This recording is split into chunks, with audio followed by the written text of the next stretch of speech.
ہم نے تاریخ میں بڑی بڑی طاقتور تہذیبوں کی کہانیاں تو بہت سنی ہیں، لیکن قرآن ہمیں ایک ایسی قوم کے بارے میں بتاتا ہے جس کی مثال ملنا ہی ناممکن ہے۔ جی ہاں، یہ قصہ ہے قوم عاد کا۔ ایک ایسی قوم جو اپنی طاقت، اپنی دولت اور پھر اپنے ہی غرور کی وجہ سے صرف ایک داستان بن کر رہ گئی۔ تو آئیے آج مل کر اس حیران کن کہانی کی گہرائی میں اترتے ہیں۔ قرآن پاک میں ان کے بارے میں جو کہا گیا ہے وہ سننے والوں کو سوچنے پر مجبور کر دیتا ہے۔ صرف ایک آیت، ایسی قوم جو ملکوں میں پیدا ہی نہیں کی گئی۔ ذرا ان الفاظ کے وزن پر غور کریں۔ یہ صرف تعریف نہیں، یہ ان کی عظمت اور ان کے بالکل منفرد ہونے کا اعلان ہے۔ وہ واقعی ہر لحاظ سے غیر معمولی تھے۔ تو سوال یہ پیدا ہوتا ہے کہ آخر وہ اتنے خاص تھے کیوں؟ کیا چیز انہیں باقی سب سے الگ کرتی تھی؟ آئیے ذرا ان کی شان و شوکت کا جائزہ لیتے ہیں۔ اچھا، تو یہ کہانی شروع ہوتی ہے حضرت نوح علیہ السلام کے مشہور طوفان کے بہت بعد، تقریباً 2000 سال قبل مسیح۔ اس وقت قوم عاد کا ظہور ہوا، اور دیکھتے ہی دیکھتے وہ دنیا کی سب سے زیادہ طاقتور اور خوشحال قوم بن گئے۔ لیکن سب سے حیران کرنے والی بات جانتے ہیں کیا ہے؟ ان کا وہ شہر ارم، جسے لوگ صدیوں تک صرف ایک کہانی سمجھتے رہے، اس کے کھنڈرات 1984 میں، جی ہاں 1984 میں ناسا کے اسپیس شٹل چیلنجر نے ڈھونڈ نکالا۔ آخر ان کی طاقت کا راز کیا تھا؟ اوہو، ان کے پاس سب کچھ تھا۔ جسمانی طاقت ایسی کہ ان جیسے قداور اور مضبوط لوگ پہلے کبھی دیکھے نہیں گئے تھے۔ دولت بے حساب، فن تعمیر میں ایسے ماہر کے آسمان سے باتیں کرتی عمارتیں بنا ڈالیں، اور زمین ایسی سرسبز و شاداب کہ ہر طرف باغ ہی باغ اور نہریں بہتی تھیں۔ کل 13 قبیلے تھے ان کے، اور سب کے سب خوشحال، اور مل کر ایک ایسی طاقت بنتے تھے جنہیں ہرانا ناممکن لگتا تھا۔ اور ان کا دارالحکومت، اس کا نام تھا ارم ذات العماد، یعنی اونچے اونچے ستونوں والا شہر ارم۔ اور سب سے عجیب بات یہ ہے کہ آج اگر ہم اس جگہ کو دیکھیں تو وہاں ایک بہت بڑا صحرا ہے، لیکن ایک زمانہ تھا جب یہی جگہ دنیا کے سب سے ہرے بھرے علاقوں میں سے ایک تھی۔ یہ خود اس بات کا ثبوت ہے کہ وقت اور قدرت کیسے سب کچھ بدل دیتی ہے۔ لیکن جہاں بے پناہ طاقت ہوتی ہے، وہاں اکثر ایک بہت خطرناک چیز بھی جنم لیتی ہے، اور وہ ہے تکبر، غرور۔ اور قوم عاد کے معاملے میں یہی غرور ان کی بربادی کی وجہ بنا۔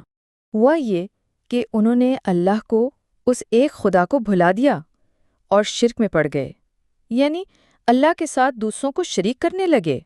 اور یہ بات بہت اہم ہے کہ طوفان نوح کے بعد یہ پہلی قوم تھی جو دوبارہ بت پرستی کی طرف لوٹ گئی۔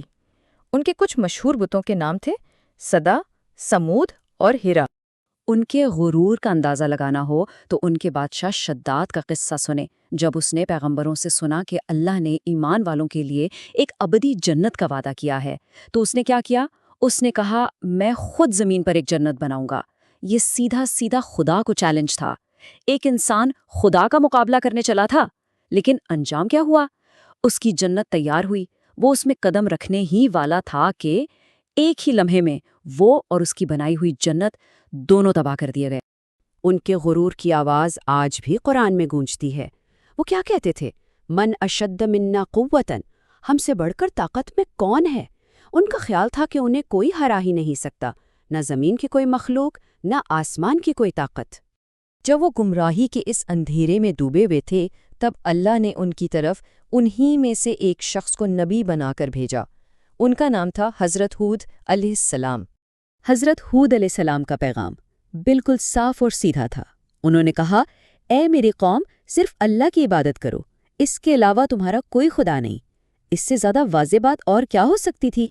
لیکن ان مغرور سرداروں نے کیا جواب دیا؟ انہوں نے مذاق اڑاتے ہوئے کہا، کیا مطلب؟ صرف تمہارے کہنے پر ہم اپنے باپ دادا کے خداؤں کو چھوڑ دیں؟ ارے اگر تم سچے ہو نا تو لے آؤ وہ عذاب جس سے ہمیں ڈراتے رہتے ہو۔ یہ ایک کھلا چیلنج تھا۔ اور جب انہوں نے عذاب کو خود دعوت دی تو اللہ کی طرف سے عذاب کی پہلی نشانی ظاہر ہوئی۔ لیکن یہ اصل میں ایک وارننگ تھی، توبہ کرنے کا ایک موقع تھا، ایک ایسا موقع جسے انہوں نے پوری طرح نظر انداز کر دیا۔ ہوا یہ کہ قوم عاد کی اس سرسبز و شاداب زمین پر پورے 3 سال تک شدید قحط پڑا۔ آسمان نے جیسے پانی برسانا ہی چھوڑ دیا ہو، بارش کا ایک قطرہ بھی نہیں گرا۔ اور پھر آہستہ آہستہ ان کی ساری خوشحالی ختم ہونے لگی۔ سب سے پہلے ان کے چشمے اور نہریں سوکھ گئیں، پھر ان کے ہرے بھرے کھیت بنجر میدان بن گئے، اس کے بعد ان کے جانور پیاس سے مرنے لگے، اور آخر میں وہ قوم جو اپنی طاقت اور دولت پر فخر کرتی تھی وہ بالکل بے بس اور کنگال ہو گئی۔ لیکن اتنی بڑی وارننگ کے بعد بھی انہوں نے سبق نہیں سیکھا، اور تب یہ کہانی اپنے آخری اور سب سے خوفناک موڑ پر پہنچی۔ ایک ایسا طوفان جس نے اس قوم کا نام و نشان ہمیشہ کے لیے مٹا دیا۔ جب قحط بالکل برداشت سے باہر ہو گیا تو انہوں نے کیا کیا؟ انہوں نے 70 لوگوں کی ایک ٹیم بنا کر مکہ بھیجی کہ جاؤ بارش کے لیے دعا کرو۔ وہاں ان سے کہا گیا کہ آسمان میں 3 بادل ہیں، ان میں سے ایک چن لو۔ تو اب سوال یہ تھا کہ ان بادلوں میں رحمت چھپی تھی یا قہر؟ ان کے لیڈر کیل بن امبر نے سب سے گہرے کالے بادل کو چنا۔ اس نے سوچا کہ اس میں سب سے زیادہ پانی ہوگا، سب سے زیادہ بارش ہوگی۔ لیکن اسی وقت ایک غیبی آواز نے اسے بتایا کہ تم نے رحمت کو نہیں بلکہ تباہی اور بربادی کو چنا ہے۔ وہ کالا بادل بارش کا بادل نہیں تھا، وہ ایک خوفناک آندھی کا آغاز تھا، اور یہ عذاب 7 راتوں اور 8 دنوں تک لگاتار چلتا رہا۔ ایک ایسی تیز اور اتنی ٹھنڈی ہوا کہ اس نے ہر چیز کو جڑ سے اکھاڑ کر پھینک دیا۔ اس ہوا کی طاقت کا اندازہ اس بات سے لگایا جا سکتا ہے کہ روایت میں آتا ہے کہ اللہ نے ہوا کے خزانے سے صرف ایک انگوٹھی کے سوراخ کے برابر ہوا چھوڑی تھی۔ صرف اتنی سی ہوا نے اس پوری عظیم الشان قوم کو تباہ و برباد کر دیا۔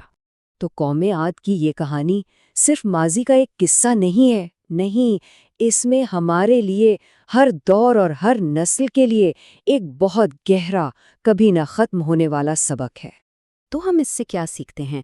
پہلی بات یہ کہ طاقت اور دولت اللہ کا تحفہ ہیں، یہ ہماری ملکیت نہیں۔ دوسری بات، تکبر انسان کو اندھا کر دیتا ہے اور اسے خود ہی تباہی کے گڑھے میں گرا دیتا ہے۔ تیسری کہ اللہ کی طرف سے آنے والی نشانیوں کو نظر انداز کرنا بہت مہنگا پڑتا ہے۔ اور ہاں، ایک سب سے اہم بات، اس پورے عذاب میں حضرت ہود علیہ السلام اور ان کے ماننے والوں کو بالکل محفوظ رکھا گیا۔ یہ اس بات کا ثبوت ہے کہ ایمان والوں کی حفاظت ہمیشہ کی جاتی ہے۔ یہ واقعہ اتنا بڑا تھا، اس کی ہیبت اتنی زیادہ تھی کہ روایت ہے کہ ہمارے پیارے نبی حضرت محمد صلی اللہ علیہ وسلم بھی جب آسمان پر گہرے بادل دیکھتے تھے تو پریشان ہو جاتے تھے۔ انہیں وہ قوم یاد آ جاتی تھی جس نے بادل کو بارش کی خوشخبری سمجھا تھا، لیکن وہ ان کے لیے موت کا پیغام نکلا۔ اور آخر میں یہ کہانی ہم سب کے سامنے ایک آئینے کی طرح ہے۔ یہ ہم سے ایک سوال پوچھتی ہے۔ سوال یہ ہے کہ جو بھی طاقت، علم یا نعمتیں ہمیں ملی ہیں، کیا وہ ہمیں شکر گزاری اور عاجزی کی طرف لے جا رہی ہیں یا پھر غرور اور تکبر کی طرف؟ اس کا جواب ہم سب کو اپنے اندر تلاش کرنا ہے۔